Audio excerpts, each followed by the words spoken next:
तो जब हम रात में स्टार्स या तारों को देखते हैं, ठीक है,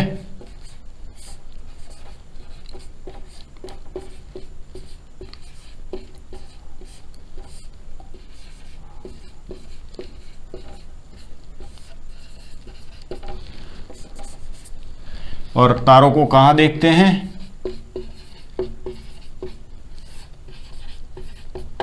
आकाश में। तो अब क्या होता है कि बहुत सारे तारे मिलकर, या जब हम देखते हैं तो हम क्या करते हैं कि तारों की आकृतियां बन जाती है। तारों को मिला के कोई ऐसी आकृति इमेजिन कर लेते हैं, या ऐसी आकृति की कल्पना कर लेते हैं जो कि पृथ्वी पर है। ठीक है, तो मनुष्य क्या करता है कि जो पृथ्वी पर कोई आकृति है उसकी कल्पना कर लेता है। किसको जोड़कर? तारों को जोड़कर। कई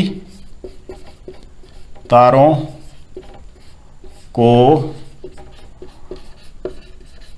आपस में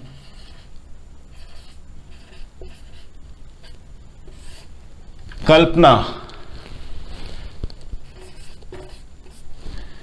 कर के जोड़ कर पृथ्वी पर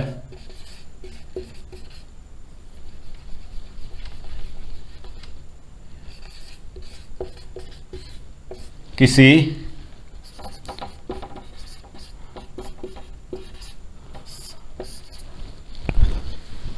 आकृति की तरह हम उसको मान लेते हैं। ठीक है, ओके।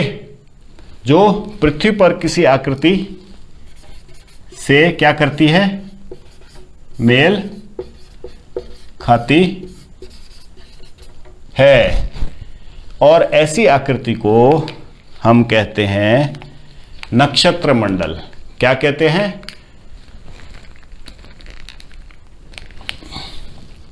इसको हम लोग कहेंगे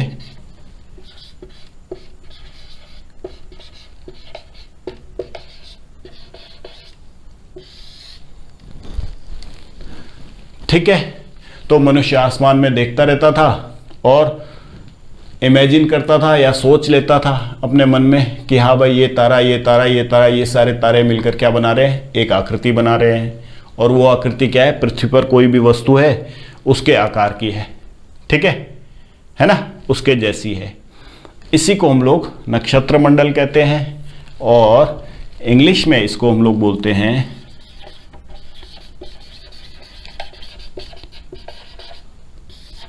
कॉन्स्टलेशन। ठीक, अब हम आगे बढ़ते हैं, और नक्षत्र मंडल के जो उदाहरण है वह है अर्सा मेजर, बिग बियर। ठीक है, बहुत सारे नक्षत्र मंडल है जो मनुष्य ने खुद अपनी विचार से, अपनी इमेजिनेशन से, ठीक है, वो वास्तविक में ऐसे नहीं है लेकिन उनको सोच के बनाया हुआ है। ठीक है, तो इसके उदाहरण है अर्सा मेजर। अब बिग बियर, इसका एक और नाम है बिग बियर, मतलब बहुत बड़ा भालू।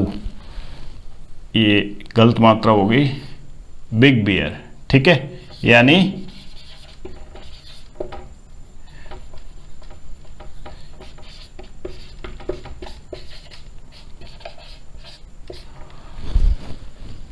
अब हम आगे बढ़ते हैं। भारत में भी एक नक्षत्र मंडल बहुत प्रचलित है, बहुत फेमस है। ठीक है, और उस नक्षत्र मंडल को हम लोग कहते हैं, क्या कहते हैं? सप्त ऋषि। क्या कहते हैं? सप्त ऋषि कहते हैं। ठीक है, और ये सप्त ऋषि अब मैं आप लोगों को दिखाऊंगा कि 7 तारों से मिलके बना हुआ है। कितने तारों से मिला बन के बना हुआ है? 7। अब इसकी आकृति ऐसे है।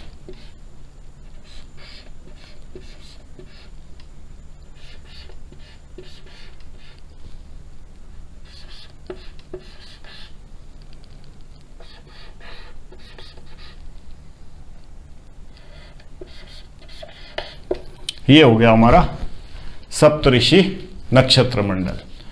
ठीक, अब देखिए सप्तऋषि नक्षत्र मंडल अर्सा मेजर का ही हिस्सा है। किसका हिस्सा है? अर्सा मेजर नक्षत्र मंडल का हिस्सा है। और सप्तऋषि नक्षत्र मंडल में 7 तारे है और ये सातों इस आकृति के हैं। ठीक, अब देखिए हम लोग रात को जब एक स्थान से दूसरे स्थान पर जाते थे प्राचीन समय में, तो क्या होता था कि दिशा का पता करना है तभी तो हम जा पाते थे।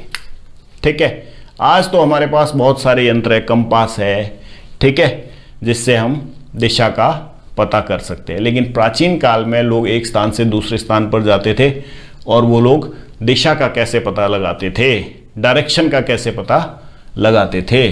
ठीक है, तो अब मैं बताता हूं दिशा का कैसे पता लगाते थे, वो भी रात के समय। तो प्राचीन काल में रात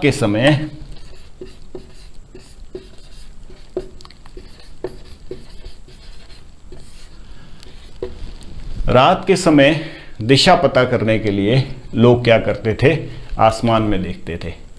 और आसमान में एक ऐसा तारा है जो अपनी जगह या जो उसका एक निश्चित स्थान है आसमान में, और उस तारे को हम लोग ध्रुव तारा कहते हैं। अंग्रेजी में उसको पोल स्टार कहते हैं। ठीक है, आया समझ में? तो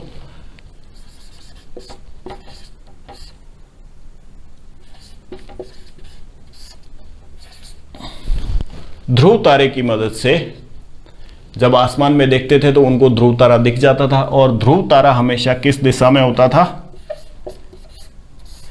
ये हमेशा उत्तर की दिशा दिखा देता था। ठीक है, तो रात के समय लोग कौन से तारे की मदद से उत्तर दिशा ढूंढ लेते थे? ध्रुव तारे की मदद से। और इसको हम लोग दूसरे नामों से भी जानते हैं ध्रुव तारे के। ठीक है, अंग्रेजी में इसको बोलते हैं पोल, ठीक है, या पोल स्टार भी बोलते हैं या नॉर्दर्न स्टार भी बोलते हैं। ठीक है, क्या बोलते हैं? Northern star. ठीक, अब जब उत्तर की दिशा पता चल गया तो बाकी दिशाएं भी लोगों को पता चल जाती थी। ठीक, अब मैं आप लोगों को बताऊंगा कि आप आसमान में ध्रुव तारे को कैसे ढूंढेंगे। तो हमें पता है ये तो सप्तऋषि है ही है। ठीक है, ये सातों तारे हैं। और अगर हम सप्तऋषि के ये जो 2 तारे हैं, इसको और इसको एक लाइन के तौर पे देखें, तो यहाँ से अगर हम देखेंगे तो इस लाइन में ऊपर जो तारा होगा, ये तारा होगा, यही क्या होगा? ध्रुव तारा। ठीक है, ये हमारा क्या हो जाएगा? पोल स्टार हो जाएगा या ध्रुव तारा हो जाएगा। ठीक, और ये हमेशा हमें कौन सी दिशा दिखाएगा? है उत्तरी दिशा दिखाएगा। उत्तर की तरफ ये हमें इशारा करेगा। ठीक है।